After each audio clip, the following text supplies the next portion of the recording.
10-Minute Jazz Lesson Podcast, episode 72.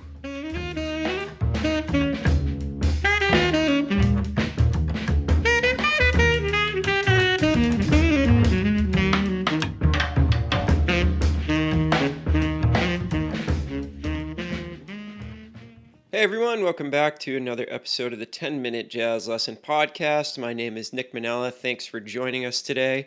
If you're brand new to the podcast, what we try to do every week is give you a short and concise jazz lesson on a particular concept that will allow you to have something to work on for the week or the month or the year, depending on what we're talking about and how difficult it is. So welcome into the show. You can find the PDFs for these episodes at 10minutejazzlesson.com. That's the number 10minutejazzlesson.com.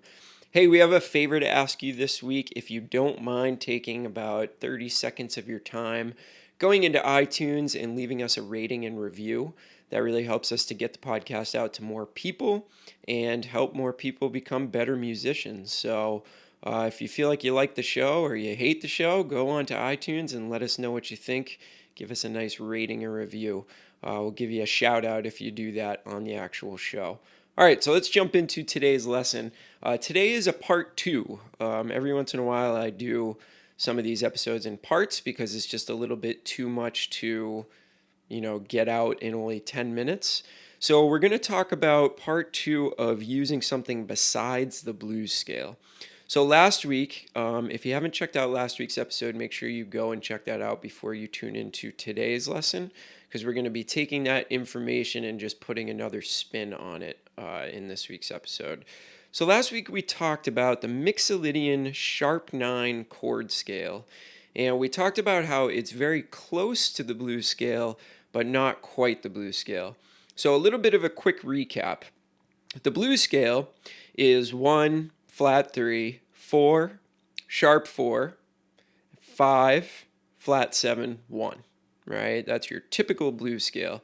Another thing that a lot of people like to use in place of the blues scale is the minor pentatonic scale, which is literally the blues scale with one note taken out.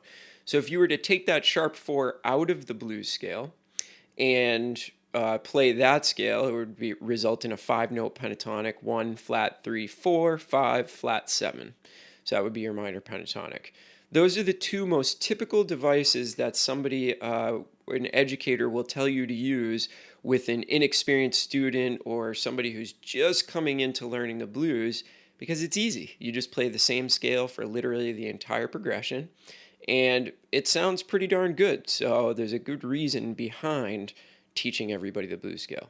So what we talked about last week was basically using that minor pentatonic scale, but also including the major third. Because after all, these dominant 7th chords are major chords, and the major third sounds really, really beautiful over them. So that was kind of the direction we went last week, right? And we call that the Mixolydian sharp 9 chord scale, because when we have the minor third and the major third, we're gonna call that minor third the sharp 9. We're not gonna ever have a minor and a major third in a chord. So we call it the sharp 9. So this week what we're going to do is we're going to keep that exact same scale, but instead of playing the regular 4 or 11, whatever you choose to call it, whatever you're used to calling it, I like to call it the 11. So we're going to take that natural 11 and we're going to make it a sharp 11, right? So what results now is the Mixolydian sharp 9, sharp 11 chord scale. And what this does is it takes the sound that we went over last week and it just kind of ramps up the tension a little bit on it. So it sounds a little bit more out, right? When we have more tension. Now we have the sharp 9 and the sharp 11, which are giving us a little bit more of a colorful sound when we're playing over the blues or over these chords.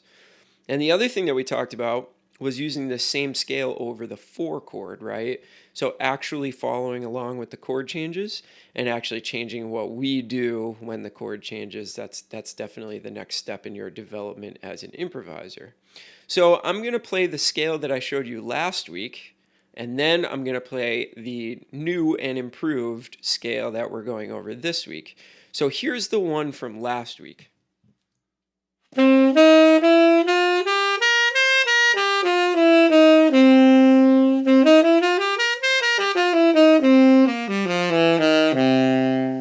So that's just a little bit of a reminder, wrap your ears around what we did last week. Now here's the new scale from this week. Remember, the only thing we're changing is we're sharpening the 11, but listen to how different it sounds. So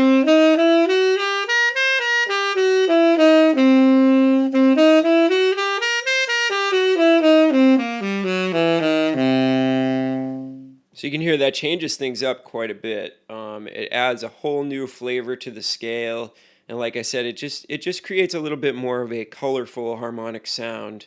So if you're looking for a way to sort of stretch yourself, this would be a great scale to do that with. It's less sort of pedestrian, for lack of a better term. The more tension that we add, sometimes the more interesting our solo becomes. Sometimes we can fall flat on our face when we're trying to use a lot of tension and we don't really know how. So you would want to really practice this scale first before you really try to put it in action, because I've heard a lot of people, trying to play these very advanced, outside concepts, and they're not quite sure how to use them. I've been guilty of it myself too. So just be careful. What I would do is I would really get last week's material down first, and then and only then move on to the more complicated harmony that we're going over this week. So I'm going to play a chorus of the blues, and I'm going to try to use this scale over the 1 chord and the 4 chord as we go through this. And then right after that, we're going to talk about another way to apply this, which I think is truly the way that's going to lead you to really discovering a lot about these two scales. So here is a couple of choruses of the blues using the Mixolydian sharp 9, sharp 11 chord scale.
So you could hear a lot more tension than last week, right? That sharp 11 is just unsettling, which is really cool sometimes.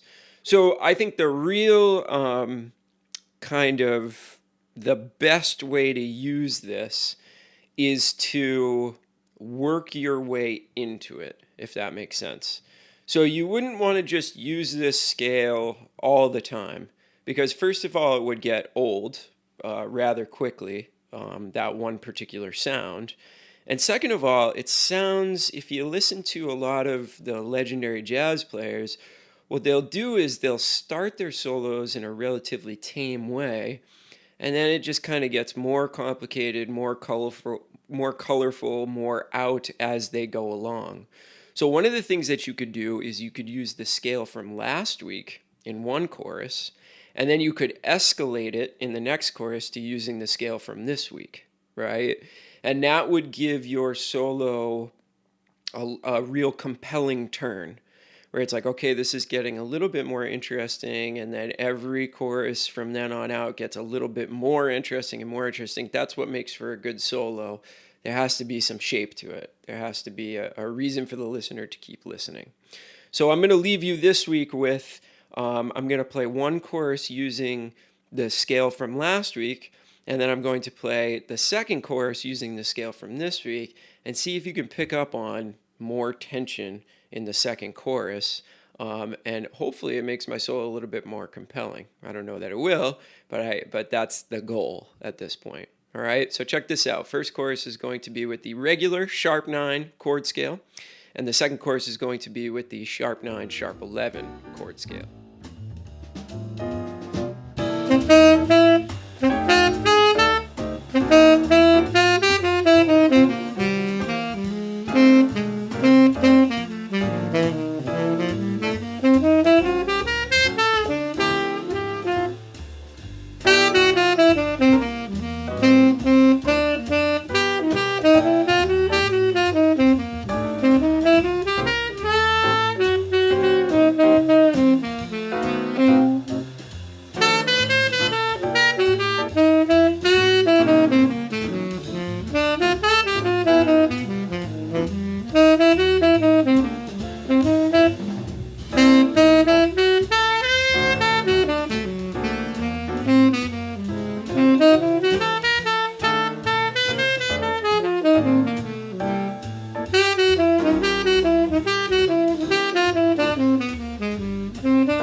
right, so I think I achieved what I was talking about there. I obviously did 3 choruses instead of 2, but I hope you find this helpful. On a broader scale too, where you're intensifying your solo as you go along, I think this could be really beneficial to you, even if it's not with this particular harmonic concept. All right?